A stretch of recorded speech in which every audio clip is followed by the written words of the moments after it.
আসসালামু আলাইকুম, welcome back to my channel Panna's family থেকে আমি পান্না বলছি। সবাই কেমন আছেন? আশা করছি আল্লাহর অশেষ রহমতে সবাই ভালো আছেন, সুস্থ আছেন। আলহামদুলিল্লাহ, আল্লাহর অশেষ রহমতে আমিও পরিবার পরিজন নিয়ে ভালো আছি, সুস্থ আছি। ছোট্ট একটি নিউ ব্লগ নিয়ে আপনাদের মাঝে চলে আসলাম। আপনারা যে যেখান থেকে বসে আমার আজকের এই ব্লগটি দেখছেন, আমার ভিডিওর কোথাও কোনো অংশ যদি আপনাদের ভালো লেগে যায় অবশ্যই কিন্তু একটা লাইক দিতে ভুলবেন না। আজকে 20 রমজান, দেখতে দেখতে ঈদ কিন্তু এসে গেল। আমার প্রিয় প্রিয় আপুদের ব্লগে দেখতেছি সবাই ঈদ শপিং করতেছে, কত সুন্দর সুন্দর শপিং করতেছে, খুব ভালো লাগে দেখে।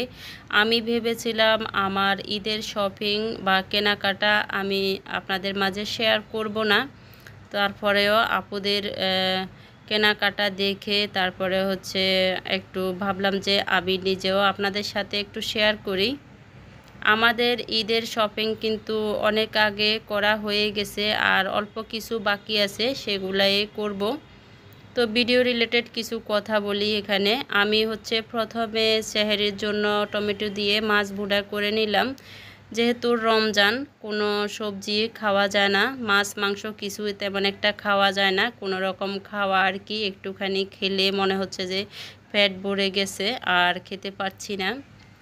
তো প্রথমে আমি টমেটো দিয়ে মাছটা ভুনা করে নিয়েছি। আর এখানে আমার হাজব্যান্ড ভতুয়ার শাক নিয়ে আসছে, তো শুটকি দিয়ে এখন রান্না করব। আমি যে শুটকিগুলা দিয়ে আজকে ভতুয়ার শাকটা রান্না করতেছি, এই শুটকিগুলা আমরা নিজেরাই শুকিয়ে নিয়েছি। শুটকি আর ডাল আর একটুখানি মাছ দিয়ে যদি এই ভতুয়ার শাকটা রান্না করা হয় তাহলে কিন্তু খেতে খুবই মজা লাগে।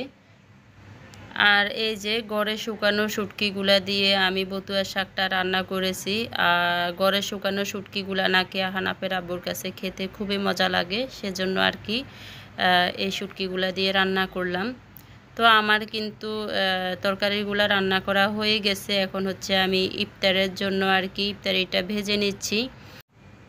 এখানে আমি ফুলকপির পাকোড়া ভেজে নিচ্ছি।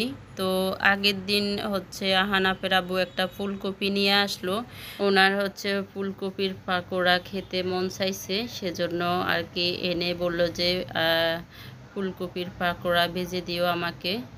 তো ফুলকপির পাকোড়াগুলা মোটামুটি ভালোই লেগেছে, খারাপ লাগে নাই। তো ইফতারে ফুলকপির পাকোড়া ভেজে নিচ্ছি, আর বেগুনি ভাজবো, আলুর চপ, পেঁয়াজু এগুলো তো থাকবেই, ছোলা ভুনাও আছে। তো আজকে আমরা ঈদের কিছু শপিং করা বাকি আছে, সেগুলি করতে যাব। ইফতারের পরে নামাজ পড়ে বড় ছেলে, আমি আর ওর আব্বু যাব আর কি। মেজো ছেলে আর ছোট ছেলে ওরা বাসায় থাকবে, আমরা গিয়ে শপিংগুলা করে নিয়ে আসব।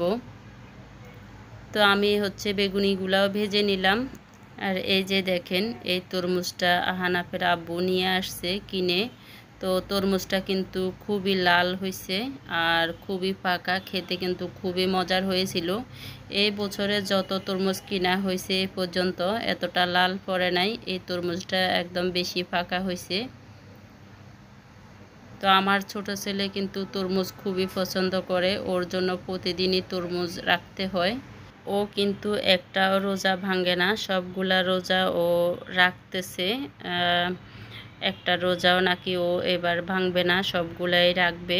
তো আমি কিন্তু ইফতারিগুলাও টেবিলের উপরে নিয়ে আসছি। এরই মধ্যে আমরা ইফতার করে নামাজ পড়ে আর কি তাড়াতাড়ি করে মার্কেটে চলে যাব, এসে আবার তারাবির নামাজ পড়তে হবে। সেজন্য আমি প্রতি বছরে শবে বরাতের পরপর ঈদের শপিংটা করে ফেলি। এবার আমরা শবে বরাতে বাড়িতে ছিলাম, যেহেতু ওর আব্বু আছে সেজন্য একটু লেট হয়ে গেছে। তারপরে আমি রমজানের 2 দিন আগে আমি শপিংগুলো করে নিয়েছি, কিছুটা বাকি আছে সেগুলি করতে যাচ্ছি আজকে। আমরা কিন্তু মার্কেটে চলে আসছি। তো সবটা কিন্তু এই মার্কেট থেকে নেওয়া হয় নাই, আরও 2টা মার্কেটে যেতে হয়েছে। আমাদের অনেক ঘোরাঘুরি করতে হয়েছে। আমার একদম মাথা ব্যথা উঠে গেছে। আমি সারা রাত মাথা ব্যথার জন্য ঘুমাতে পারিনি। সেজন্য হচ্ছে আমি রমজানের আগে বাচ্চাদের কেনাকাটাগুলো করে ফেলি। আমি এত বেশি ঘোরাঘুরি করতে পারি না, যেহেতু আমার মাইগ্রেনের সমস্যা। একটু বেশি ঘোরাঘুরি করলে গরমের মধ্যে আমার হচ্ছে মাথা ব্যথা শুরু হয়, আমি আর তাকাতে পারি না। তো এখানে ছেলেদের জন্য পাঞ্জাবি দেখা হচ্ছে। কি কি কেনাকাটা করলাম এখন আপনাদের সাথে শেয়ার করলাম আর কি। তো আমার ছেলেরা হচ্ছে সেলাই করা শার্ট গায়ে দেয়, ওরা রেডিমেড শার্টগুলা তেমন একটা পছন্দ করে না। তো ওর আব্বু হচ্ছে কুয়েত থেকে আসার সময় ওদের জন্য অনেকগুলা শার্ট পিস নিয়ে আসছে। তো এক একজনের 3-4টা করে সেলাই করে নিয়েছে আর কি। আর ছোট ছেলে হচ্ছে সেলাই করা পাঞ্জাবি পরবে, ওর জন্য একটা পাঞ্জাবি সেলাই করে নিয়েছি। তো 3 বাচ্চার জন্য এখানে আমি হচ্ছে গেঞ্জি, প্যান্ট, শার্ট, পাঞ্জাবি সবটাই কিনে দিয়েছি। গেঞ্জি, প্যান্ট, শার্ট, পাঞ্জাবি এক একজনের 3-4টা করে কিনে নিয়েছে, যার যেটা পছন্দ হয়েছে। আসলে আমরা হচ্ছে মধ্যবিত্ত ফ্যামিলির লোক, আমাদের সাধ্যের মধ্যে যতটুকু পেরেছি তাই করেছি।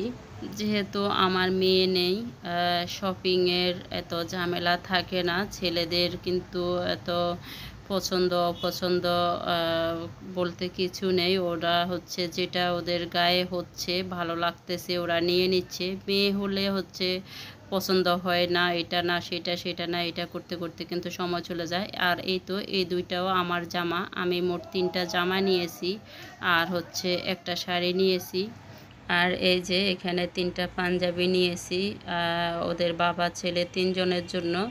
ছোট ছেলের পাঞ্জাবিটা তো সেলাই করে নিয়েছি, আর এখানে বাবা ছেলে 3 জনের জন্য পাঞ্জাবিগুলো কিনে নেওয়া হয়েছে ওরা পছন্দ করে। ওর আব্বু হচ্ছে কালারিং পাঞ্জাবি পরবে না, সেজন্য ওনার জন্য সাদা পাঞ্জাবি নিয়েছি। আর বড় ছেলে মেজো ছেলে ওরা পছন্দ করে নিয়েছে। তো আমাদের ঈদের শপিং আপনাদের কাছে কেমন লেগেছে কমেন্টের মাধ্যমে জানাতে ভুলবেন না। আর হ্যাঁ, স্প্যাম কমেন্ট করবেন না।